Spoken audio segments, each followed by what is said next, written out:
अस्सलाम वालेकुम एवरीवन, कैसे हैं आप सब? वालेकुम सलाम सर। अल्हम्दुलिल्लाह, आप कैसे हैं? ठीक ठाक। अल्हम्दुलिल्लाह अला कुल्ली हाल। अच्छा, हमें रऊफ़ ने ज्वाइन कर लिया है? नहीं। सेकंड मुझे बताएं, कासिम आपने ज्वाइन किया है हमें?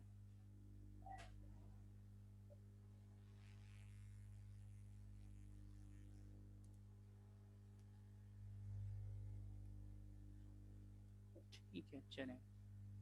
रऊफ़ जैसे ज्वाइन करने आप लोग मुझे बताइएगा। बाकी तो फिर लास्ट क्लास में कुछ आपको असाइनमेंट दिए थे। Yes sir. ठीक है, तो यकीनन आपने वो कोड कर लिया होगा, तो हम स्टार्ट करेंगे। तो उसको आप रेडी रखिएगा, उसके जो भी रिजल्ट्स हैं। अच्छा, मुझे 1 मिनट दें, मैं फिर क्लास को कंटिन्यू करता हूँ।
अच्छा, लास्ट क्लास हमने स्टार्ट की थी, जिसके अंदर हम ये देख रहे थे कि चैप्टर 4 में क्या क्या चीज़ें हैं और क्या चीज़ें हमें कवर करनी है। तो 4 तरह की कुछ यानी हमारी एग्जाम्पल्स थी जो हमें करनी थी, 4 या 5, जिसमें सुपरवाइज अनसुपरवाइज जो दोनों एल्गोरिथम है उससे रेलिवेंट कुछ काम किया था।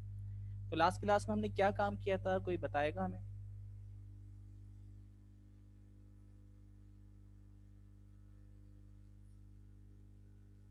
जी दोस्तों।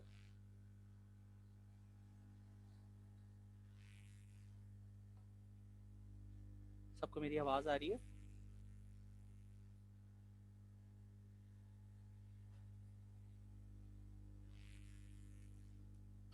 जी सर, आ रही है आवाज़। लास्ट क्लास में हमने रिग्रेशन के मॉडल के ऊपर काम किया था। ठीक है, तो यकीनन वो आपको याद होगा या नहीं याद?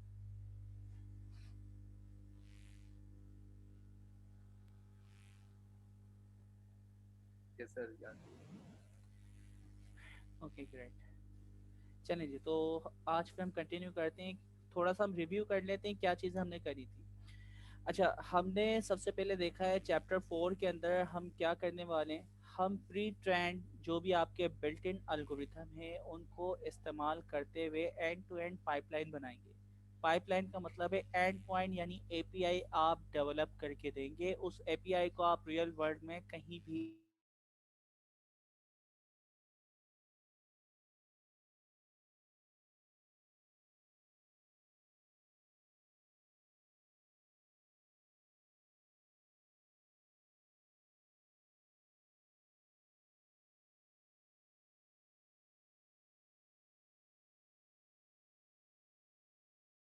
तो चैप्टर 4 का सबसे इम्पोर्टेंट काम यही है। अच्छा, मूव होते हैं कि चैप्टर 4 में क्या करने वाले हैं। तो एंड पॉइंट बनाने के लिए या आपका प्री बिल्ड मैच्योर जो एल्गोरिथम है उनको इस्तेमाल करने के लिए सिंपल आपको एक S3 का बकेट बनाना होता है। उस बकेट में आपको मिनिमम ट्रेनिंग डेटा रखना होता है। आप चाहें तो ट्रेन, टेस्ट, वैलिडेट ये तीनों डेटा रख सकते हैं, लेकिन कम से कम भी जो आपको डेटा सेट रखना है वो ट्रेनिंग डेटा सेट आपको रखना है। ठीक है, ऐसा ही है।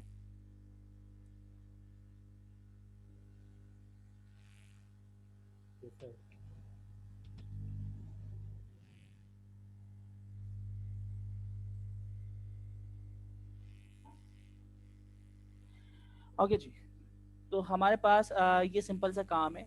अच्छा, अब हम क्या करने वाले थे, प्री ट्रेंड आपके देंगे। सबसे पहले आपको प्रॉब्लम का पता होना चाहिए, और फिर उसके बाद हम क्या करते हैं, अल्गोरिथम को सिलेक्ट करते हैं कि उसके लिए बेस्ट अल्गोरिथम कौन सा है, यानी प्री बिल्ड मैच्योर अल्गोरिथम कौन सा है।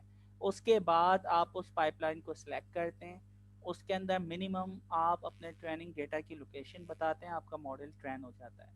ठीक है, तो आपको मशीन लर्निंग से अवेलेबल कोई भी एक लाइन ऑफ कोड नहीं लिखना। आप देखें, अभी जो कोड लिख रहे थे, प्रोग्रामिंग कर रहे थे, उसके अंदर आप बता रहे थे कौन सा इंस्टेंस, कौन सी टाइप, कौन सी प्रॉब्लम, कौन सा यानी EC2 इंस्टेंस की टाइप बनेगी, ये सारी चीज़ें आप बता रहे हैं। उसमें कहीं आपने ये नहीं बताया कि भाई डिसीजन ट्री कैसे काम करता है, रैंडम फॉरेस्ट कैसे काम करता है, जस्ट आप उस एल्गोरिथम का नाम बता रहे। तो यहाँ पे आपको प्री प्रोसेसिंग, ये सारी की सारी कुछ भी इस तरह का काम नहीं करना पड़ रहा। जस्ट आप अपने ट्रेनिंग डेटा से रेलिवेंट जो लोकेशन है वो बताते हैं, और अपने एल्गोरिथम आप बताते हैं। ठीक है, तो हम SDK की मदद से काम करने वाले थे। SDK क्या है ये, और यहाँ पे कौन सी लाइब्रेरी हम SDK की इस्तेमाल कर रहे हैं? Photo three. बूटो 3। ठीक है, अच्छा, और इसी तरह एक इमेज URI, ये लाइब्रेरी भी इसमें इस्तेमाल होगी, जिसके अंदर हम अपनी अल्गोरिथम, बिल्ट इन अल्गोरिथम जो इनके नाम बताएंगे। अच्छा, इसको मैं फास्ट ट्रैक में रिपीट कर रहा हूँ, तो अगर मेरा स्केल किसी को तेज लग रहा है, उसकी वजह यही है कि हम रिव्यू कर रहे हैं कि लास्ट क्लास में हमने क्या चीज़ें कवर की थी। ठीक है, अच्छा, तो यहाँ पे टेक्निकल रिक्वायरमेंट वही सारी चीज़ें जो चैप्टर 1 में हमने पढ़ी थी, कि क्या क्या आपको इंस्टॉल करना है सेज मेकर को चलाने के लिए। सबसे इम्पॉर्टेंट चीज़, आपके पास सेज मेकर के फ्री ट्रायल्स मौजूद होना चाहिए। अगर फ्री ट्रायल्स नहीं हैं तो आपके पैसे चार्ज होंगे। अच्छा, अब यार ये बड़ा प्रॉब्लम है कि हम इंस्टेंस वगैरह चलाते हैं और पीछे से यानी आपके ना पैसे जो हो रहे हैं वो डिटेक्ट हो रहे होते हैं। ठीक है, तो सबसे आसान तरीका ये है कि जब आपकी बिलिंग वगैरह चल रही होती है, तो यहाँ पे आप ना कंसोल में देख लिया करें, बिलिंग के कंसोल में आके। खैर करें, चल नहीं रहा। ओके,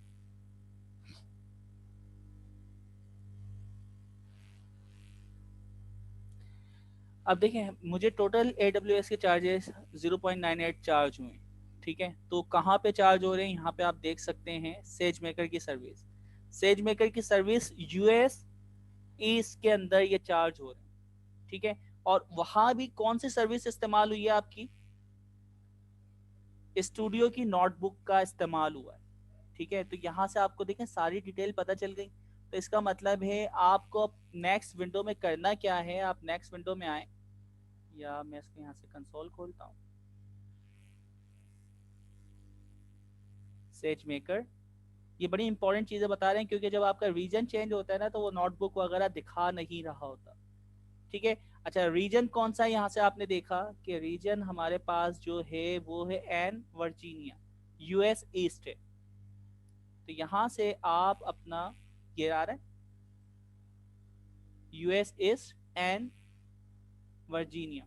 ठीक है, तो ये आपने सेलेक्ट कर लेना है। सेलेक्ट करने के बाद अब आप सेज मेकर स्टूडियो पे जाएं और वहां पे देखें कोई नोटबुक तो नहीं बनी हुई। तो वो सर्विस जो एग्जीक्यूट हो रही होगी उसको फिर आप क्या कर देंगे, किल कर देंगे, स्टॉप कर देंगे या डिलीट कर देंगे। ठीक है, तो ये सबसे इम्पोर्टेंट चीज़ है जो आपको ख्याल रखना है कि कहाँ आपके पैसे चार्ज हो रहे हैं। क्लियर है, याद रहेगा?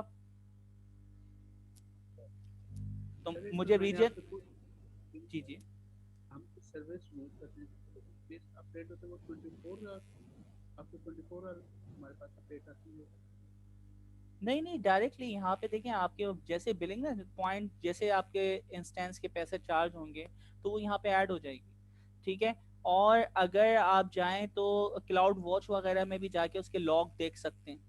तो क्लाउड वॉच के अंदर भी वो आपको दिखा रहा होता है कि पैसे आपके कहाँ पे डिटेक्ट हो रहे हैं। क्लाउड वॉच देखा हुआ है ना? ठीक है यार, है क्लाउड।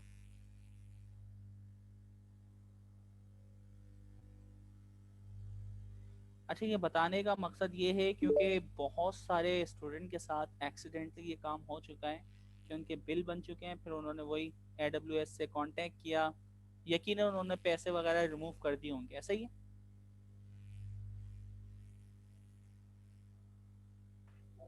नो सर, नहीं किए सर नहीं किए वो। कभी कहते हैं स्टूडेंट कार्ड आप भेजें, कभी कहते हैं वो कॉलेज का आप लेटर भेजें, मतलब इस तरह की उनके रिक्वायरमेंट फिर आगे जाते हैं। हाँ वो तो जाहिर बात है ना, वो देखेंगे तो डिटेल दे रहे ना, क्या मसला है। ठीक है। अच्छा देखिए यहाँ पे अब जैसे मैं सेज मेकर से वेलिवेंट ही देखना चाह रहा हूँ, तो ये सेज मेकर से वेलिवेंट क्या क्या काम हुए। सेज मेकर स्टूडियो, ठीक है, पूरे ग्रुप उसके पूरे लॉग्स आ रहे हैं। तो यहाँ से देखिए मुझे लॉग्स पता चल रहे हैं कि लास्ट अक्टूबर 14 8:39 के ऊपर कुछ काम हुआ। ठीक है, तो आपको देखिए लॉग्स पता चल गए। तो लॉग से भी आप देख सकते हैं कि कौन सी जुपिटर नोटबुक चली थी, इंस्टेंस कहाँ पे चला था। तो ये सारी डिटेल आ रही है, तो इसका मतलब है इंस्टेंस चल रहा है, बंद हुआ है, डिलीट हुआ है, सारी डिटेल यहाँ पे आ रही होती है। तो लॉग से भी आप पता चला सकते हैं कौन सा इंस्टेंस चल रहा है। ठीक है, तो जो भी आप देखें जिस पे चार्ज आ रहे हैं उसको आप जाके देख लें। तो सबसे इंपॉर्टेंट चीज़ आपकी यानी जो रीजन है ना, रीजन को सिलेक्ट करने के बाद जो आगे बिलिंग वगैरह हो रही है उसको आप इंस्टेंस को रिमूव कर दें। चलें, ये तो बच्चों वाली बातें जो आप बार बार फेस करते रहेंगे और एक्सपीरियंस से चीज़ें सीखते रहेंगे कि बिल को, कॉस्ट को आप किस तरह बचाएंगे।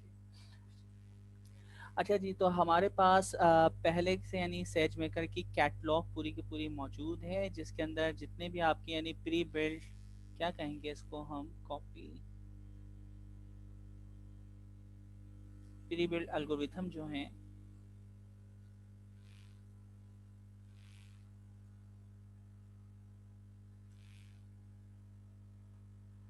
ये भी हमने लास्ट टाइम देख ली थी ना पूरी लिस्ट। जी ये याद है। जी सर, वो समथिंग एल्गोरिथम जो हमने देखा था last सही। तो इसको आप यानी रियल वर्ल्ड में इस वक्त जितनी भी एप्लीकेशंस हैं जो कि हम काम करते हैं, ठीक है, चाहे वो क्लस्टरिंग हो, रिग्रेशन हो, क्लासिफिकेशन हो, सेगमेंटेशन हो, वो सारे के सारे मॉडल इन्होंने पहले से बना के आपको दे दिए। ठीक है, जस्ट आप उसमें अपना डेटा क्या करें, प्लग इन करें और उसको इस्तेमाल करें, तो सबसे ज़्यादा एफिशिएंट होंगे ये, 10 टाइम फास्टर होंगे और कॉस्ट एफिशिएंस आपकी, क्योंकि ट्रेनिंग वगैरह ये सारी चीज़ें वो बहुत फास्ट करके आपको देंगे। ठीक है, तो आप इसको इस्तेमाल करेंगे। अच्छा, ये सारी कहानी हम पढ़ चुके हैं। नेक्स्ट 2 चैप्टर में हम एनएलपी और कंप्यूटर विजन को टारगेट करेंगे। तो चैप्टर 5 कंप्यूटर विजन है और चैप्टर 6 में आप एनएलपी। तो हमारी मर्जी है हम पहले एनएलपी पढ़ लें या फिर कंप्यूटर विजन पढ़ लें, दोनों चैप्टर हमारे इस किताब के शामिल हैं। अनसुपरवाइज लर्निंग की कुछ प्रॉब्लम्स पे हम काम करेंगे, लीनियर सुपरवाइज लर्निंग की हम कुछ एल्गोरिथम पे काम करेंगे जिसमें हम लीनियर लर्नर को इस्तेमाल करते हुए बाइनरी क्लासिफिकेशन की प्रॉब्लम को रिजॉल्व कर रहे हैं। ठीक है, उसके बाद हम आगे चलेंगे, ये रिकमेंडेशन इंजन। तो रिकमेंडेशन इंजन क्या होता है, कैसे बनता है, किस तरह आप उसको फैक्टराइज वगैरह करते हुए काम करेंगे, तो इसके ऊपर हम काम करेंगे। और इसमें एक बुनियादी प्रॉब्लम ये होती है कि जब आप फ्रिक्वेंसी टेबल वगैरह बनाते हैं, यानी प्री प्रोसेसिंग करके कि किस बंदे ने किसको वोट दिए, कितने वोट किस यानी प्रोडक्ट को जा रहे हैं, तो जब आप जाके दूसरे बंदे को रिकमेंड करते हैं कोई वीडियो, कोई मूवी या मुख्तलिफ चीज़ें, तो रिकमेंडेशन इंजन में प्रॉब्लम ये आती है कि जब आप एक मैट्रिक्स बनाते हैं तो वो मैट्रिक बनती है स्पार्स मैट्रिक। स्पार्स मैट्रिक क्या होती है, ये तो आपको पता होगा शायद, सर जिसमें किस, जिसमें मैक्सिमम जीरोज होती हैं। जिसमें जीरोस की जो वैल्यूज होती हैं वो बहुत ज़्यादा होती हैं। ठीक है, बानिस्बत दूसरे यानी नंबर्स के, तो ज़ीरो जो आपके हैं वो बहुत ज़्यादा रिपीट हो रहा होता है। और जिसके अंदर नंबर्स की क्वांटिटी ज़्यादा और जीरोस कम हो उसे क्या बोलेंगे, डेंस मैट्रिक। ठीक है, तो हमारे पास ये दो तरह के मैट्रिक्स हैं, या तो वो डेंस होगी या फिर वो स्पार्स होगी। तो स्पार्स मैट्रिक जनरेट होती है, उसकी अब बहुत सारी प्रॉब्लम है, उसको कैसे रिजॉल्व करेंगे वो हमें देखना है। अच्छा, फिर हम आगे चलते हैं, के नियरेस्ट क्लासिफिकेशन के लिए इस्तेमाल होता है। तो इस एल्गोरिथम को भी हम इस्तेमाल करेंगे, मुख्तलिफ प्रॉब्लम के लिए कर सकते हैं। ठीक है, अच्छा फिर एक्स जी बूस्ट, रिग्रेशन के लिए हम एक्स जी बूस्ट को इस्तेमाल करेंगे और एक्स जी बूस्ट के बारे में हम पहले ही पढ़ चुके हैं। उसके बाद हम करेंगे इनॉमली डिटेक्शन। इनॉमली डिटेक्शन क्या है, कोई भी चीज़ जो शादिर और नादिर होती है, सही है ना, इनॉमली पे हमने पहले भी शायद बात की भी है। और कोई इसकी एग्जाम्पल देना चाहेगा कि इनॉमली डिटेक्शन क्या होती है? सर ये एबनॉर्मल बिहेवियर जो रूटीन में नहीं है, मतलब कोई चीज़ हैक हो गई, इस तरह की जो प्रॉब्लम आती है कभी कभार आ सकता है, तो ना सही। तो फिर आप ना अपना माइक करीब करके बोलिएगा क्योंकि आपकी वॉइस थोड़ी सी कम आ रही थी। ओके। तो अब मैं बिल्कुल इनॉमली डिटेक्शन जैसे कि फ्रॉड डिटेक्शन, क्रेडिट कार्ड के ऊपर या आपकी बैंकिंग सेक्टर के अंदर फ्रॉड। अब फ्रॉड जो है, नॉर्मल ट्रांजैक्शन बहुत ज़्यादा होती है लेकिन जो फ्रॉड ट्रांजैक्शन होती हैं वो कम होती हैं, तो वो इनॉमली होती है। तो किसी भी एबनॉर्मल बिहेवियर को आइडेंटिफाई करना, तो इसकी बहुत ज़्यादा मार्केट में डिमांड है। तो आपको देखें कुछ करना ही नहीं है भाई, पहले से बना हुआ है, अपना डेटा सेट चेंज करें और इस एल्गोरिथम को इस्तेमाल करें। इसी तरह आप टाइम सीरीज प्रेडिक्शंस वगैरह के ऊपर काम करना चाह रहे हैं तो टाइम सीरीज के ऊपर भी हम काम कर सकते हैं। और फिर इसी तरह डायमेंशनैलिटी रिडक्शन वगैरह या मुख्तलिफ काम है, ऑब्जेक्ट टू वेक्टर को हम इस्तेमाल करेंगे। अनसुपरवाइज लर्निंग में के मीन ये आपकी क्लस्टरिंग के लिए इस्तेमाल होगा, पीसीए डायमेंशनैलिटी रिडक्शन के लिए होगा। अच्छा, इसी तरह इनॉमली के लिए हम रैंडम कट फॉरेस्ट को भी इस्तेमाल करते हैं, तो ये भी एल्गोरिथम है और ये भी क्या है, अनसुपरवाइज लर्निंग का एल्गोरिथम है। इसी तरह आईपी इनसाइड वगैरह, तो उसमें भी यानी कि कौन सी कंट्री से जो आईपी जनरेट होती हैं वो कोई हैकिंग कर सकती हैं या एबनॉर्मल आपकी एक्टिविटी या बिहेवियर परफॉर्म कर सकती है, वो भी आप इसके ज़रिए फाइंड कर सकते हैं। तो ये सारे एल्गोरिथम हैं और कुछ चीज़ों को हम इस चैप्टर के अंदर डीप डाइव करने की कोशिश करेंगे। अच्छा जी, फिर उसके बाद स्केलेबिलिटी का कॉन्सेप्ट।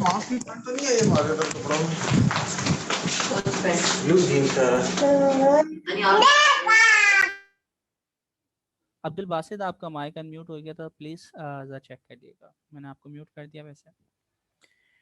ओके। तो हम यहाँ पे बात करते हैं स्केलेबिलिटी। स्केलेबिलिटी, हमने जो चीज़ें पहले पढ़ी हैं, तो कोई इसकी डेफिनेशन देना चाहेगा स्केलेबिलिटी क्या होती है?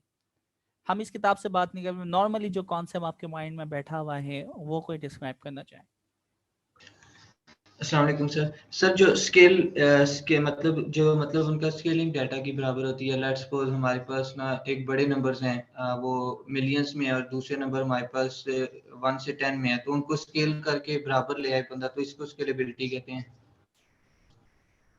अच्छा, ये बात हो रही है आपकी रिसोर्सेज जो होती है ना, जो चल रही होती हैं, कंप्यूटेशनल पावर्स जी जो सर। होती है, तो ये वाली स्केलेबिलिटी की बात हो रही है। अच्छा अच्छा, ठीक है सर। वो बैकएंड पे इंक्रीज और डिक्रीज खुद ब खुद कर दें, जो बिल्कुल हमने ऐसा। पढ़ा था इसमें AWS में। ठीक है सर। AWS में।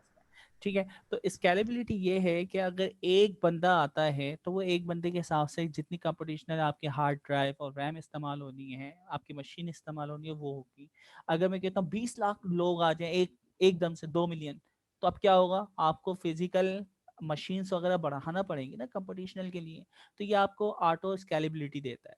अच्छा, स्केलेबिलिटी ये आपको देता है किसके अंदर? पहली चीज़ आपके जो भी यानी बैकएंड के ऊपर हार्डवेयर हैं, फिजिकल सर्वर्स, वो स्केल खुद करके देता है। इसके अलावा आपके जो भी एल्गोरिथम है वो सारे के सारे मशीन लर्निंग के जो बहुत ज़्यादा इस्तेमाल होते हैं, उनकी मैच्योरिटी, उनकी यानी हाइपर पैरामीटर की जो ट्यूनिंग वगैरह होने के बाद जो बेस्ट एल्गोरिथम अब भी मार्केट में अगर बन रहे हैं, तो वो भी आपको ये प्रोवाइड करता है। बैकएंड के ऊपर इस तरह की ये चीज़ें अपडेट करके आपको देता रहता है। ठीक है, ये तो हमें पता है कि 10 टाइम बेटर देन है और कॉस्ट इफेक्टिव होता है। अच्छा, डिप्लॉयमेंट करना हम यहाँ पे सीखेंगे, तो डिप्लॉय करना तो बहुत ही आसान है ना। दो तरीके हैं डिप्लॉयमेंट के।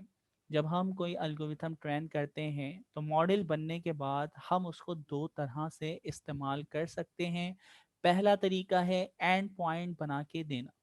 एंड पॉइंट में वो होती है एपीआई, उस एपीआई को कोई भी बंदा अपनी किसी भी एप्लीकेशन में इस्तेमाल कर सकता है।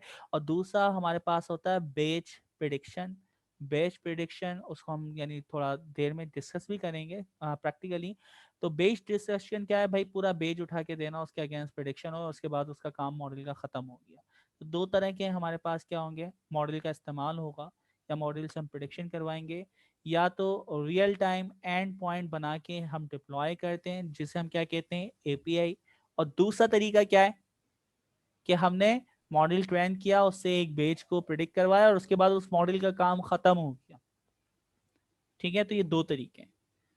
इसमें किसी को कोई एतराज?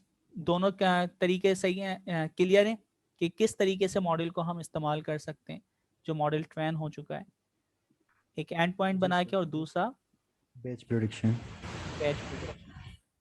ठीक है। अच्छा, अब उसका ऊपर काम करना बहुत ही आसान है कि एंड वर्क फ्लो क्या होता है। तो भाई आप क्या करते हैं, डाउनलोड करते हैं S3 के बकेट के अंदर जो भी आपका मॉडल ट्रेन हो जाता है, या आपकी जो भी यानी डेटा आपको रखना होता है जिसके ऊपर मॉडल को आपको ट्रेन होना है। ठीक है, तो S3 को आप अच्छी तरह जानते हैं कि S3 डेटा स्टोरेज के लिए इस्तेमाल होता है। फिर उसके बाद दूसरा जो हम काम करेंगे उसके लिए हम क्या करेंगे, कॉन्फ़िगर करेंगे ट्रेनिंग जॉब कि भाई ट्रेनिंग कैसे होगी। ट्रेनिंग में पहली चीज हम सिलेक्ट करते हैं एल्गोरिथम को। ठीक है, उसके बाद कहाँ पे ट्रेनिंग डेटा रखा हुआ है उसको सिलेक्ट करते हैं। हाइपर पैरामीटर कुछ चीजें हम खुद से बताते हैं ना कि ये एल्गोरिथम होगा, ये मैट्रिक्स होगी, कंफ्यूजन मैट्रिक्स या जो भी आप बनाना चाह रहे हैं, रिकॉल, प्रिसिशन, एक्यूरेसी। तो हम पहली चीज सिलेक्ट करते हैं एल्गोरिथम। दूसरी चीज सिलेक्ट करते हैं ट्रेनिंग डेटा कहाँ पे रखा है, जो कि S3 के बकेट में रखा जाएगा। तीसरी चीज हम हाइपर पैरामीटर सिलेक्ट करते हैं। अच्छा, हाइपर पैरामीटर हम कुछ देते हैं जिसमें हम इंफ्रास्ट्रक्चर वगैरह भी बताते हैं। तो इसका मतलब है कि जब भी आप कोई भी ट्रेनिंग या मॉडल ट्रेन कर रहे हैं AWS के ऊपर, तीन चीज़ें मस्ट हैं। पहली चीज़ आपका एल्गोरिथम, दूसरी चीज़ आपका ट्रेनिंग डेटा कहाँ पे है, तीसरी चीज़ आपके इंफ्रास्ट्रक्चर और आपके एल्गोरिथम की हाइपर पैरामीटर की वैल्यूज डिफाइन करना। ठीक है, तो ये तीन चीजें हैं जो कि आप कोई भी मॉडल ट्रेन करने के लिए इस्तेमाल करेंगे। अच्छा, जब ये काम हो जाएगा, आपने कॉन्फ़िगर कर दिया मॉडल, मैं करता हूँ model dot fit, training start कर दो। अब जैसे ही ये जॉब लॉन्च होगी, तो जॉब लॉन्च होते ही सबसे पहली चीज हम क्या करेंगे, पास करेंगे लोकेशन जहां पे क्या होगी S3 के बकेट के अंदर। यहाँ पे आपका क्या होता है, ट्रेनिंग डेटा। ठीक है, सबसे पहले हमने ट्रेनिंग डेटा बताया ना S3 में, तो ये S3 के बकेट की जो लोकेशन है जहां पर ट्रेनिंग डेटा है वो उठाता है। जैसे ही वो आपका डेटा होता है उसके बाद ये फिजिकल हार्डवेयर जो आपने कॉन्फ़िगर किए होते हैं कि भाई M3 TL या एक्स्ट्रा लार्ज फोर्स जो भी आपके पास यानी नाम थे, इंस्टेंस थे, वो इंफ्रास्ट्रक्चर आप बैकएंड के ऊपर बना दो। अच्छा, तो दो चीजें हो गई कि पहले डेटा ट्रेनिंग कहाँ पे रखा हुआ है, दूसरा इंफ्रास्ट्रक्चर फिजिकल बना देना। उसके बाद फिर क्या होगा, आपकी ट्रेनिंग स्टार्ट हो जाएगी। ट्रेनिंग स्टार्ट होगी, मॉडल वगैरह आपका हो जाएगा ट्रेन, और S3 के बकेट के अंदर आर्टिफैक्ट के नाम के फोल्डर के अंदर आपके मॉडल को वो क्या कर देगा, सेव कर देगा। और सेव होने के बाद जो फिजिकल हार्डवेयर बना था उसको ऑटोमेटिकली क्या कर देगा, बंद कर देगा। और आपके सिर्फ उतने ही पैसे चार्ज होंगे जितनी देर आपका ये मॉडल ट्रेन होने में लगा था। ये फ्लो समझ आइए, ये ट्रेनिंग कैसे होती है, ट्रेनिंग जॉब कैसे चलती है। ये बड़ी इंपॉर्टेंट चीज है जो आपको यानी कॉन्सेप्ट आपके जहन में होना चाहिए। आपका ट्रेनिंग डेटा कहाँ रखा है, ठीक है, उसके बाद आपने आर्किटेक्चर बनाया, वो फिजिकल आर्किटेक्चर बनता है, वहां पे वो डेटा जाता है, वहां पे ट्रेनिंग होती है, ट्रेनिंग कंप्लीट होती है, फिजिकल जो मशीन आपने बनाई होती है, सर्वर्स वगैरह, उन्हें वो बंद करता है। बंद करने के बाद आपका जो मॉडल बना है उसको वो S3 के बकेट में जाके आर्टिफैक्ट के फोल्डर में सेव कर देता है, और उसके बाद फिजिकल जो मशीन होती है उसको बंद कर देता है, और सिर्फ आपसे उतने ही पैसे चार्ज करता है जितनी देर ट्रेनिंग के लगे थे। ठीक है, ये याद रहेगा ये प्रोसेस। ठीक है। अच्छा, कोई कमेंट करके कुछ पूछना चाह रहा है, मैं कमेंट देख नहीं पा रहा, मैं चेक कर लेता हूँ। रिपीट, ओके, रिजवान क्या रिपीट करना है? जी रिजवान, आप मुझे सुन पा रहे हैं? ओके सर ये फ्लो क्या रिपीट कर देंगे? ओके, फ्लो बहुत ही आसान है। देखिए, पहले ना हम जॉब को कॉन्फ़िगर करते हैं। देखिए, पहला काम होगा S3 के बकेट में जो भी आपका ट्रेनिंग डेटा है, लाइक मैं कैट एंड डॉग के ऊपर काम करना चाह रहा हूँ, तो मैंने जितनी भी इमेजेस हैं अपने सिस्टम से कॉपी करके पेस्ट कर दी S3 के बकेट में। ठीक है, यानी ये किसके पास चली गई, क्लाउड के पास चली गई। उसके बाद करना क्या है, मैंने कैट एंड डॉग के ऊपर क्लासिफिकेशन करनी है। तो मैंने कहा कि भाई इमेज कैटेगराइजेशन की जो प्रॉब्लम है, इमेज बाइनरी क्लासिफिकेशन हमें करनी है। मैंने एल्गोरिथम सेलेक्ट कर लिया, CNN से मुझे काम करना है, या पहले से कोई यानी बाइनरी एल्गोरिथम बना हुआ वो सिलेक्ट कर लिया ऊपर से लिस्ट से देख के। अच्छा, उसके बाद क्या किया मैंने, हाइपर पैरामीटर, मैंने कहा कि यार ये मॉडल जो ट्रेन होगा ना, सबसे अच्छी मशीन कौन सी, जितनी अच्छी मशीन होगी उसके उतने ही ज़्यादा पैसे चार्ज होंगे। तो मैंने कहा यार ये मशीन सही है जो मेरे बजट में आ रही है, इसके ऊपर यानी आपको ट्रेनिंग करनी है। ठीक है, ये मैंने सेलेक्ट कर लिया एल्गोरिथम कि भाई कंप्यूटर विजन पे काम करना है और इस हार्डवेयर पे काम करना है। आपने जॉब बना दी। तीसरा काम होगा, वो जॉब अब चलेगी। जॉब जैसे ही चलेगी तो आपने जो इमेजेस रखी हैं वो इमेजेस उठाएगा, आपने जो हार्डवेयर बताया वो हार्डवेयर बनाएगा, यानी वो सर्वर उस मशीन को चलाएगा, वहां पे वो डेटा उठा के रखेगा, आपका डेटा चलेगा, आपकी ट्रेनिंग कंप्लीट होगी। ट्रेनिंग कंप्लीट होने के बाद जो मॉडल ट्रेन हुआ है उसको उठा के आर्टिफैक्ट के फोल्डर में S3 के बकेट में जाके सेव करता है। सेव करने के बाद आपका जो इंफ्रास्ट्रक्चर, जो फिजिकल आपकी मशीन चली थी उसको बंद कर देगा। बस ये वाला काम हो गया। तो ये 3 काम हुए अभी तक। डेटा रखा, एल्गोरिथम सेलेक्ट किया, हाइपर पैरामीटर सेट किए जिसमें आप यानी इंफ्रास्ट्रक्चर वगैरह बताते हैं आपके। अब वो डेटा जहाँ पे रखा हुआ है वो उठाता है लोकेशन, उसका हार्डवेयर बनाता है, वहाँ पर ट्रेनिंग करता है, S3 के बकेट में मॉडल को सेव करता है, इंफ्रास्ट्रक्चर को बंद कर देता है। उसके बाद जो आपका मॉडल कहाँ पे सेव हुआ है, आर्टिफैक्ट S3 के बकेट के अंदर, उस मॉडल को डिप्लॉय करना है। अब मेरा जो कंसर्न है फिर दोबारा S3 के बकेट पे आ गया, क्योंकि सारी ट्रेनिंग वगैरह होने के बाद जो एंड रिजल्ट है वो कहाँ पे, S3 में, आर्टिफैक्ट। तो ये जो आर्टिफैक्ट के अंदर आपका मॉडल है उसको हम क्या करते हैं, डिप्लॉय करते हैं। डिप्लॉय करने के 2 तरीके हैं। रियल टाइम एंड पॉइंट बना दें जिसे आप कहते हैं API, लाइव प्रोडिक्शन के लिए हम बनाते हैं। और दूसरा हम इस्तेमाल करते हैं बेच ट्रांसफॉर्म। बेच ट्रांसफॉर्म कुछ नहीं है, आप बहुत सारा डेटा एक साथ प्रिडिक्ट करवाते हैं और उसके बाद आपकी कहानी खत्म हो जाती है। ठीक है, तो ये 2 तरीके हैं। और फिर जो आपका प्रिडिक्ट डेटा है उसको भी आप यानी अपने पास मुख्तलिफ इंफ्रास्ट्रक्चर में चलाएंगे। तो उसके लिए भी आपको क्या बनाना पड़ेगा कि भाई ये कौन से हार्डवेयर पे चलेगा, आपकी API। तो उस API के भी पैसे चार्ज होते हैं, वो आगे आपको बताएगा कितने चार्ज होते हैं, लेकिन प्रोसेसिंग के चार्ज होते हैं। लेकिन इंस्टेंस जब चल रहा है ना तो उसके पैसे भी चार्ज हो रहे होंगे। अच्छा, लास्ट हमें क्या करना पड़ेगा, ये सबसे इंपॉर्टेंट काम है, क्लीन अप। तो जितनी भी आपने API बनाई है, जितने भी S3 के बकेट बनाए उन सबको क्या कर देंगे आप, डिलीट। याद रहेगा ये? अच्छा देखिए, मैं इसको बिना देखे मैं खुद अपने आप को याद करने की कोशिश करता हूँ ताकि आपको भी चीज़ें याद हुई हैं या नहीं।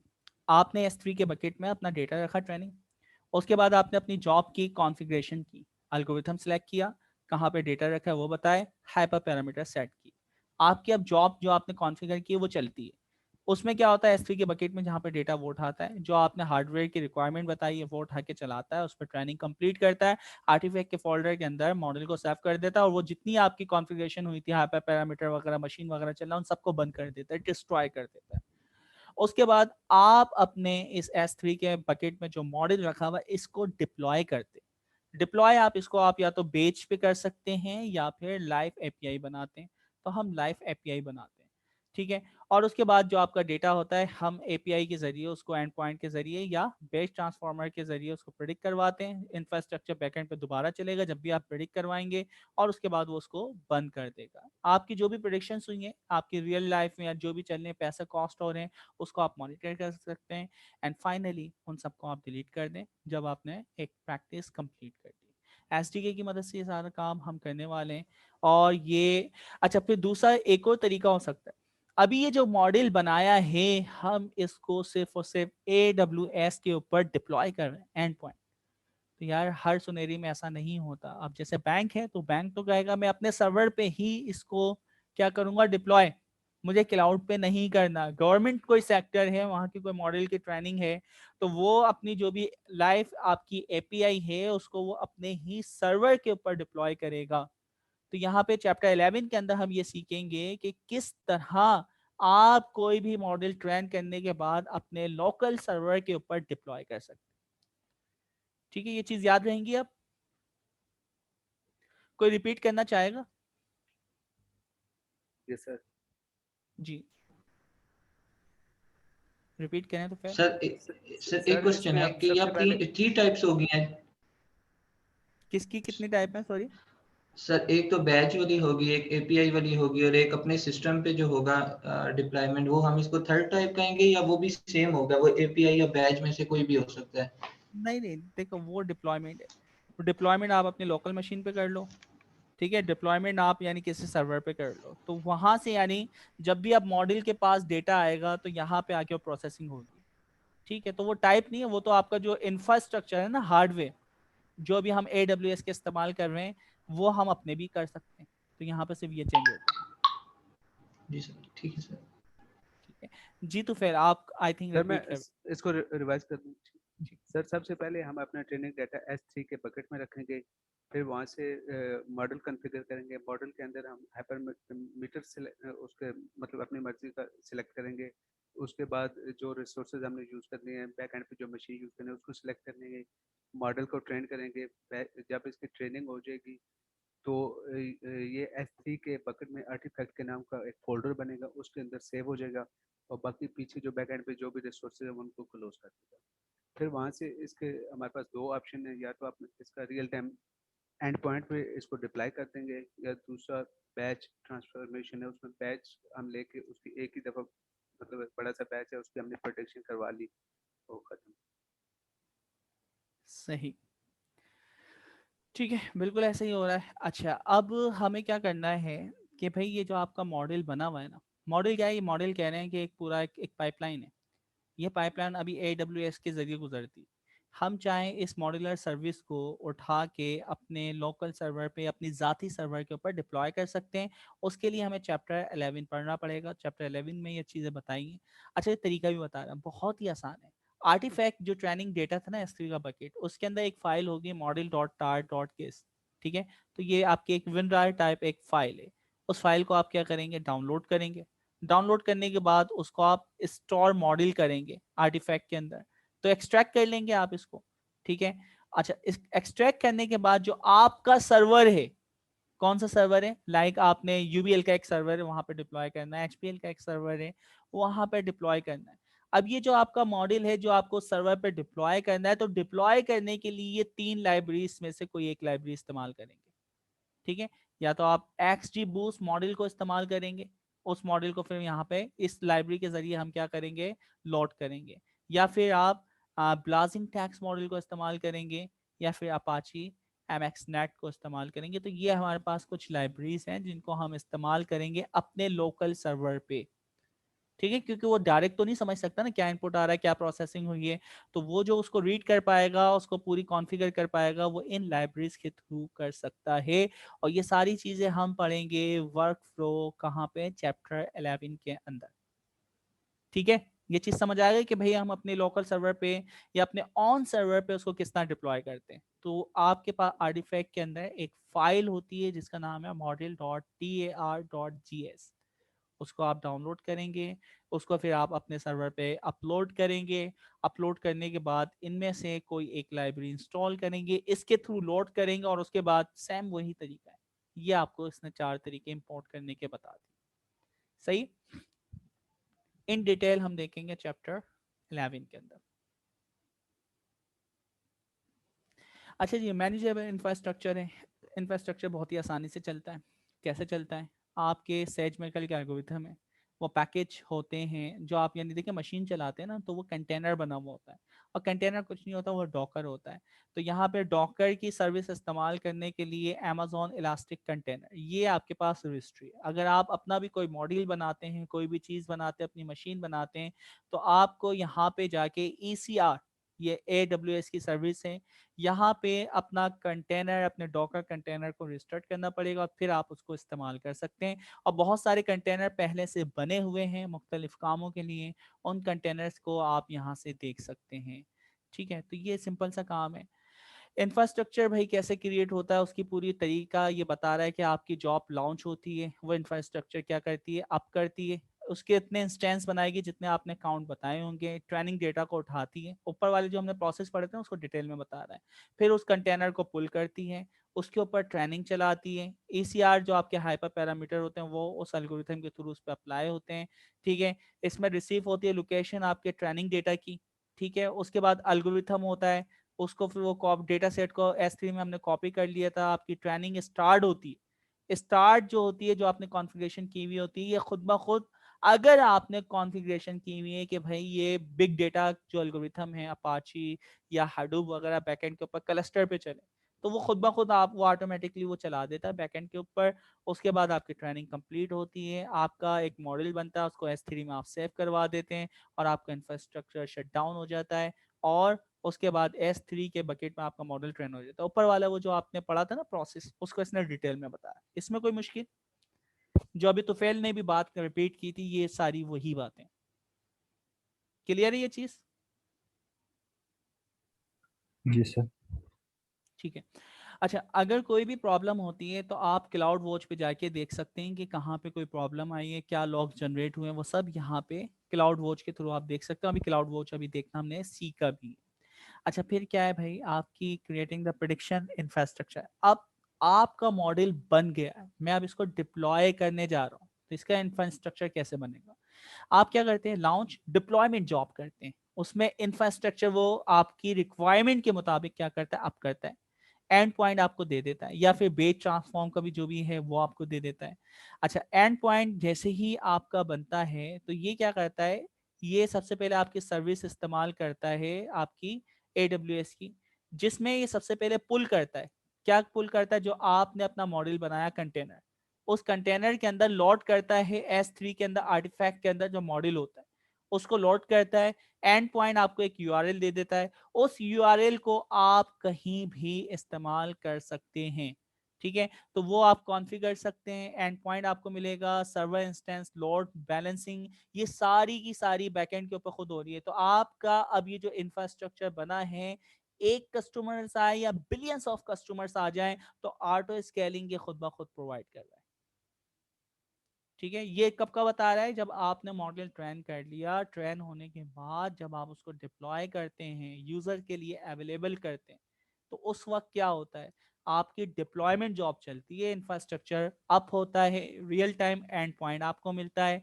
एंड पॉइंट कैसे बनता है? आप सर्विस इस्तेमाल करते हैं एंड पॉइंट की, AWS की, जो कि पुल करता है ECR से आपके उस कंटेनर को पुल करने के बाद S3 के बकेट में जो आपका मॉडल होता है उसको लॉड करता है और आपको एक URL दे देता है, जिसको आप प्रोविजंस कर सकते हैं, देख सकते हैं कि कितना लोड आ रहा है, कितनी प्रोडक्शन की है, वो सारी चीज़ें आप देख सकते हैं। ये कहानी भी समझ आ रही? ये डिप्लॉयमेंट की कहानी आपको बताई जा रही है, इंफ्रास्ट्रक्चर बैकएंड पर डिप्लॉयमेंट का या प्रोडक्शन का कैसे काम कर रहा है। यानी आपने एक मॉडल बना के मुझे एक URL दिया, अब वो URL को मैं जब भी हेड करूंगा बैकएंड पे, वो काम कैसे कर रहा है। क्लियर है ये चीज़? पाकिस्तानी बच्चों, इतनी खामोशी क्यों है? देखें, अगर क्लियर नहीं हो ना तो आप लाजमी क्वेश्चन पूछें। जब तक आप पूछेंगे नहीं तो ये तो आपको पता है कि क्या होगा फिर आगे। अच्छा, कासिम आपने हमें ज्वाइन कर लिया? कासिम हसन? नहीं, कासिम हसन ने भी ज्वाइन नहीं किया। रऊफ, ओके, रऊफ ने हमें ज्वाइन कर लिया।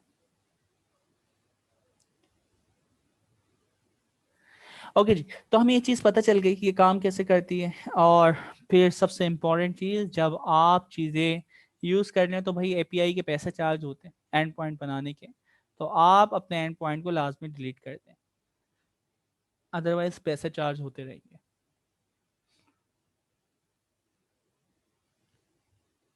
अच्छा, फिर ये काम हमने स्टार्ट करना था, ये एल्गोरिथम की सिलेक्शन, सारे एल्गोरिथम कहाँ पे वो बता रहे हैं, मुख्तलिफ एल्गोरिथम के नाम बताएं। एक्सक्यूज मी सर, जी सर हाँ एक सर। चीज पूछनी है कि सर जो एपीआई बन रही है इसका क्या हार्ड कोड होगा या ये मैनुअली होगी? मतलब जो एपीआई का एंड पॉइंट हमें मिलेगा, ये हार्ड कोड खुद से करना होगा या ये भी मैनुअली हमें मिल सकता है क्लिक करने से, ड्रैग एंड ड्रॉप वगैरह से? ये हमें डायनामिकली मिलेगा। ठीक है, डायनामिकली से क्या मुराद है कि ये आपको AWS खुद बना के दे देगा URL के साथ, तो उसको हम इस्तेमाल करेंगे। ठीक है, उसकी टोकनाइजेशन, उसकी यानी कीज़ वगैरह जो होती हैं, सिक्योरिटी कीज़ वगैरह, वो सारा सब कुछ ये हमें खुद बना के देगा। यहाँ पे आप देखें, अभी तो खैर मैंने कोई API बनाई नहीं, API गेटवे, तो जो भी आप एंड पॉइंट बनाते हैं ना, यहाँ पे उसका नाम आ रहा होता। ठीक है, तो अभी हमने क्योंकि बनाई नहीं API, तो वो सारी API के एंड पॉइंट यहाँ पे रजिस्टर्ड होते। ओके तो यहाँ पे आप देख सकते हैं कि किस तरह आप SageMaker के जरिए SDK वगैरह के जो भी आपके एल्गोरिथम है उन्हें फाइंड कर सकते हैं। एल्गोरिथम जो हम इस्तेमाल करने वाले हैं, हम 2 तरह के या 3 तरह के सर एल्गोरिथम इस्तेमाल करने वाले हैं। जी सैयद अरशद। सर वो मैं एपीआई से एक रिलेटेड क्वेश्चन है कि अगर हम फॉर एग्जाम्पल मशीन ने सजमेकर के थ्रू हमने एपीआई क्रिएट कर दी, अब जब तक ये एपीआई वहां पे होगी तो क्या इसके पैसे चार्ज होते जाएंगे, या हम इसको डिलीट कर देंगे, या हम इसको डाउनलोड करके अपने पास रख सकते हैं इन फ्यूचर? फॉर एग्जांपल मुझे एक एपीआई चाहिए, अब उनकी काम कार्रवाई उसकी क्लियर हो गई, इसके बाद फिर मैं इसको अपने पास रखना चाहता हूँ, क्योंकि ये एक कोड की शक्ल में हमें दी जाती है। इंटर एप्लीकेशन जो एंटरप्राइज सॉरी एपीआई जो है एप्लीकेशन की जो इंटरफेस है हमारे पास। दूसरी क्या अगर फिर फ्यूचर में हम इस्तेमाल कर सकते हैं, या हम जो या दूसरा क्वेश्चन मेरा ये है कि जब तक एपीआई यहाँ पे रहेगी तो क्या इसके पैसे हमसे चार्ज होते जाएंगे?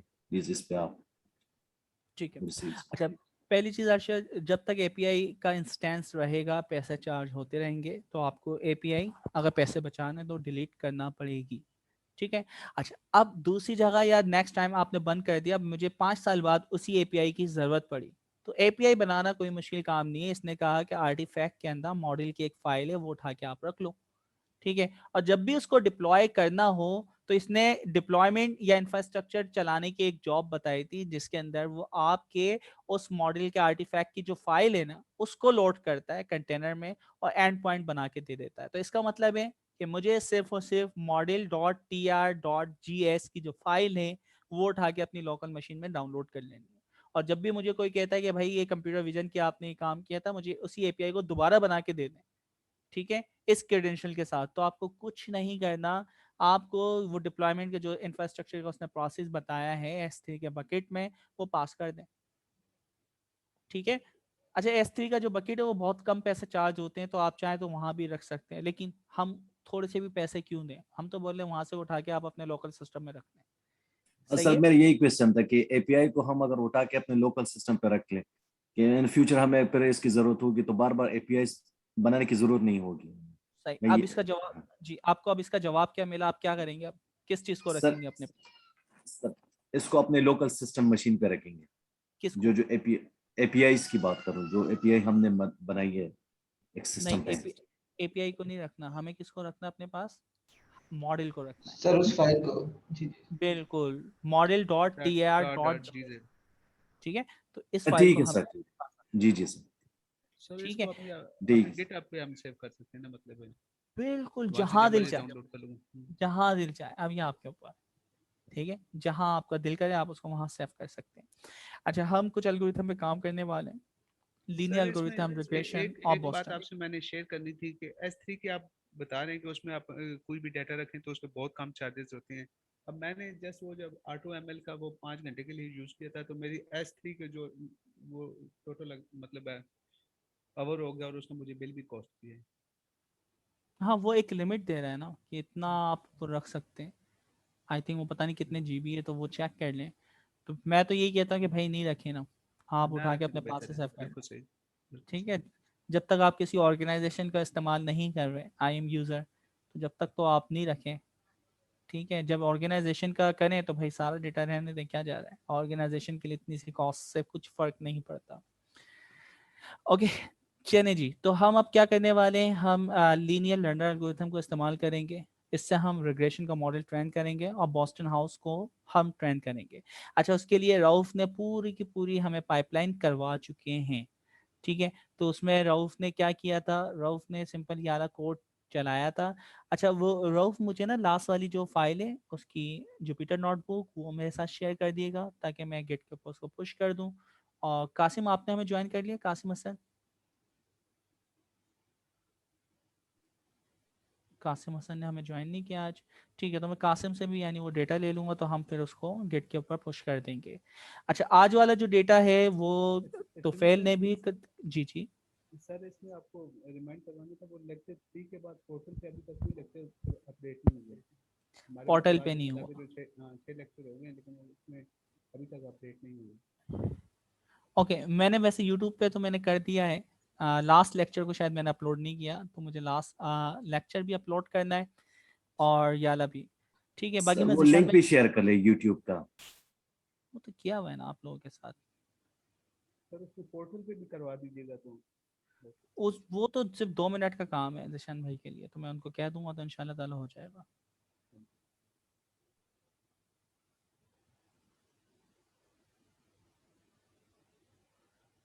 ठीक है, ये आ रहा है क्वार्टर प्ले लिस्ट पे जाके आप देख सकते हैं, तो इसका लिंक भी आप यहाँ से उठा सकते हैं। My job is to make college easier because students have a lot on. Right sir. ठीक है, अब ये शेयर वगैरह आप कर लेंगे ना, इतना तो सारा आपको आता है काम। ये शेयर का ऑप्शन आ रहा है, शफल, तो ठीक है, तो ये देख लीजिएगा, ये लिस्ट तो आपके पास आ गई है। ओके, मूव करते हैं फिर हम नेक्स्ट।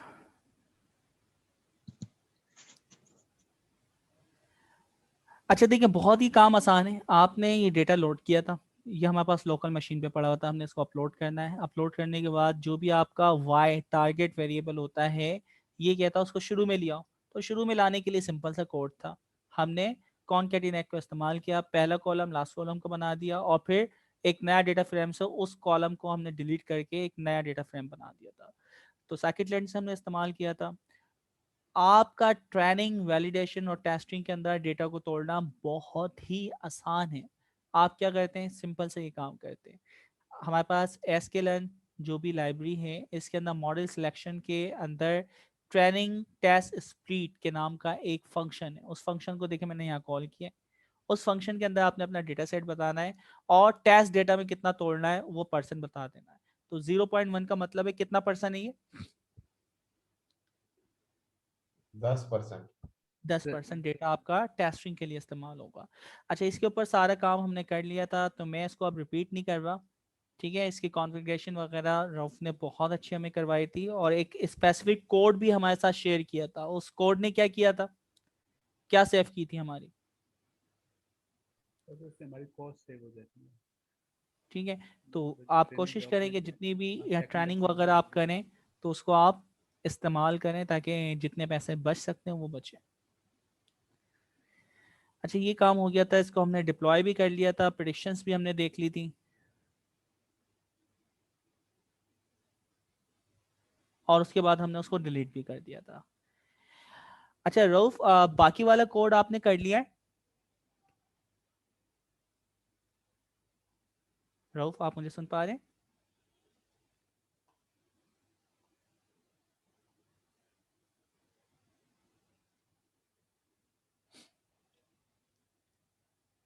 तो फिर आपने कर लिया वो कोड? सब कुछ मैंने कर लिया, मैं शेयर कर दूँ। ठीक है, मैं अपनी स्क्रीन शेयर करता हूँ और आप उस कोड को एक्सप्लेन भी आज करने वाले हैं कि आपने किया क्या है।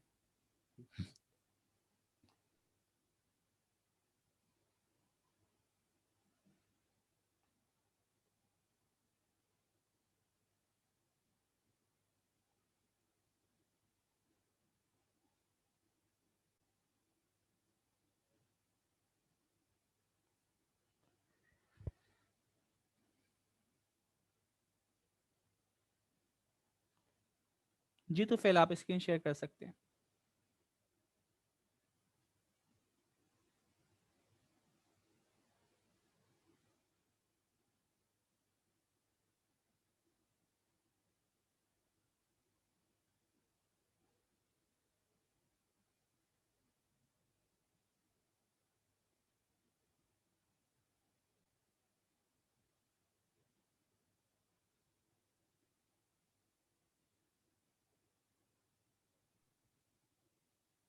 सर ये स्क्रीन शेयर, एक सेकंड।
सर ये स्क्रीन शेयर हो गई?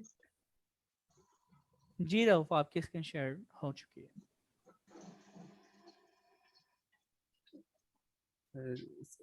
सर आज हम जो मतलब मॉडल पढ़ेंगे वो है एक्सजी बूस्ट। ये बिल्ट इन एल्गोरिदम्स हैं सेज मेकर के, जिनको हम अपने मॉडल में यूज़ कर सकते हैं। तो आज हमने जो बिल्ट इन एल्गोरिदम यूज़ करना है उसका नाम है एक्सजी बूस्ट। तो ये जितने बिल्ट इन एल्गोरिदम है ये सेज मेकर में डोकर इमेज की फॉर्म में पड़े होते हैं, तो वहाँ से हम इनको मतलब डिप्लॉय अपने मॉडल में डिप्लॉय करके यूज़ कर सकते हैं। सबसे पहले बोटो 3 इम्प्रूव की इंपोर्ट की सेज मेकर से जो इमेज हमने इमेज अंडरस्कोर URIS इसको इंपोर्ट किया। जैसे कि मैंने पहले बताया ये हमारे पास डोकर इमेज की फॉर्म में है, और उसके बाद इसमें हमने इसका रीजन डिफाइन कर दिया। एक्सजी बूस्ट एल्गोरिदम जो है ये वाशिंगटन यूनिवर्सिटी ने 2016 में इसको बनाया था, और ये डिसीजन ट्री की बेस पे है। और सर नीचे हमने इंपोर्ट किया सेज मेकर को, उसकी वर्जन चेक की, सेशन डिफाइन किया, session is equal to SageMaker dot session, फिर बकेट और प्रीफिक्स हमने डिसाइड कर दिया। प्रीफिक्स में हमने डिफाइन कर दिया कि हमने जो सा एक्सजी बूस्ट यूज करेंगे। फिर एस्टिमेटर अच्छा, हमने तो इंपोर्ट फिर किया। थोड़ा सा मैं और उसको एक्सप्लेन करना चाहूँगा। थोड़ा सा जूम करें ऊपर वाले सेल्स को, शुरू इनिशियल सेल्स। थोड़ा सा जूम करें इसको ताकि सबको बेहतर दिखे। कंट्रोल प्लस, कंट्रोल के साथ प्लस का बटन दबाएं। ठीक है, परफेक्ट है, जी सर, अब थैंक यू। बेहतर है? जी जी। अच्छा, अब देखें, हम एक एक लाइन को देखते हैं। सेल नंबर 72 जो हमारा रन हुआ है, बूटो 3 एसडीके की मदद से मैं अपनी लोकल मशीन से या फिर सेज मेकर जो स्टूडियो उससे मैं कनेक्ट होऊंगा AWS की जितनी सर्विसेज हैं जो हम इस्तेमाल करने वाले हैं। ठीक है। अच्छा, फिर उसके बाद क्या है, यहाँ पे यूजर नेम पासवर्ड वगैरह सब चीजें जब ओके होंगी, जब आप इसके जरिए बूटो 3 से ही काम करते हैं। दूसरी जो है, आप सेज मेकर से सिर्फ और सिर्फ इमेज यूरीज का नाम की एक पैकेज है या मॉडल है, उसको इस्तेमाल कर रहे हैं। अच्छा, इमेज URIS जो भी यानी URLs या यूरीज आप इसको प्रोनाउंस करें, ये इस्तेमाल होगा बहुत सारे मुख्तलिफ कामों के। इससे क्या काम होंगे, इससे जो हमारे एल्गोरिथम है प्री बिल्ड वो इस्तेमाल होंगे। इससे क्या होगा, जो आपके कंटेनर की सर्विस है उसको भी हम कॉल करेंगे कि भाई कौन सी इमेज, कौन सा इंस्टेंस, किस तरह की चीज़ें करनी है।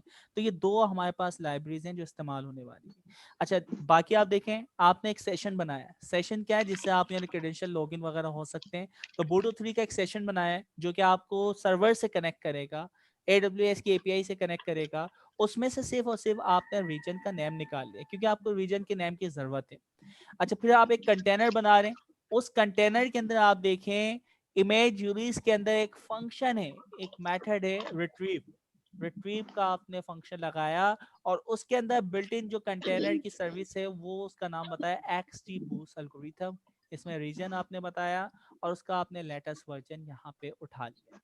ठीक है, तो यहाँ पे ये काम किया है। नेक्स्ट फिर आपके पास आए सेल नंबर 74। जी, तो फिर सेल नंबर 74 क्या है, ये आप हमें बताएं। सर यहाँ से हमने इंपोर्ट किया सेज मेकर को, उसका वर्जन चेक किया, वैसे ट्रैकिंग सेंटर इसकी ज़रूरत नहीं है। तो सर उसके बाद हमने बकेट और प्रीफिक्स खुद डिफाइन किए हैं, ये बुक में नहीं है। अच्छा, उससे नीचे हमने सेज मेकर से एस्टिमेटर को हमने इंपोर्ट करवाया। और सर इसके अलावा ये जो नीचे आउटपुट पाथ है ये हमने डिफाइन किया S3 के बकेट में। पहली जो कर्ली ब्रैकेट है इसमें बकेट आएगी, और जो दूसरी कर्ली ब्रैकेट है आउटपुट के, इसमें प्रीफिक्स आएगा। और सर इससे नीचे हमारे पास ये जो एक्स बूस्ट एस्टिमेटर है, इसके हाइपर पैरामीटर है। फिर हमने जो लीनियर रिग्रेशन मतलब सिलेक्ट किया, क्योंकि ये जस्ट कॉपी पेस्ट है। तो सर यहाँ से आगे ये रन नहीं हो सकता, मैंने इसको काफ़ी कोशिश की है। ये एक्स बूस्ट एस्टिमेटर जो है इसकी कोई एरर दे देते हैं। वो कासिम भाई से भी मैंने हेल्प नहीं दी थी, लेकिन उसको रिजॉल्व नहीं कर सकता।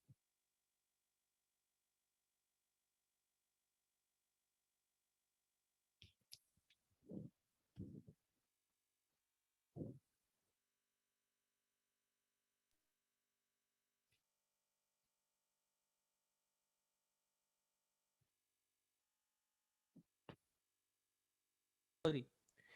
अच्छा, मैं कह रहा हूँ कि रऊफ ने ये कोड कर लिया है और रऊफ इसको इंशाल्लाह नेक्स्ट क्लास में एक्सप्लेन भी कर नहीं देंगे। आपने मेरी आवाज़ आ रही है सबको? जी सर आ रही है। ठीक है, तो रऊफ ये कोड कर चुके हैं, तो इंशाल्लाह मैं इसी बल्कि वीक में उसको मैं पुश कर दूंगा, तो वो कोड आप देख लेंगे। कोड को हम समझ लेते हैं, और क्योंकि जब वर्जन आपके चेंज होते हैं ना एसडीके वगैरह, तो कुछ ना कुछ फंक्शंस में चेंजिंग आती है। तो नेम एरर्स आ रहा है, वो नेम एरर्स कौन सा है भाई, जरा नीचे आए। नहीं नहीं, नीचे से मुराद जहाँ पे एरर आ रहा था वहाँ पे आए। ये कह रहा है कि ये वाला वेरिएबल आपने डिफाइंड नहीं किया, एक्स जी बी एस्टिमेटर, और ये आपके इस हाइपर पैरामीटर के अंदर इस्तेमाल हो रहा है। ओके, तो इसको आपने गूगल वगैरह किया है तो फिर? सर गूगल किया है लेकिन वहाँ से कोई खास हेल्प नहीं, उन्होंने जितनी ऑप्शनें दी हुई थी वो मैंने अप्लाई की हैं लेकिन उनसे नहीं हुआ। ओके ठीक है, चलो उसको देख लेते हैं। और बाकी वाले कोड किए इसके बाद? सर एक ही किया है एक्चुअली, इस हफ्ते में मेरे वाला साहब का ऑपरेशन था, मैं बहुत हॉस्पिटल में रहा हूँ, अनफॉर्चुनेटली मैं नहीं कर सका। अल्लाह अकबर, चले अल्लाह ताला सेहतयाबी दे आपके वालिद को। ठीक है, चलें तो फिर मैं आगे मैं कंटिन्यू करता हूँ। अच्छा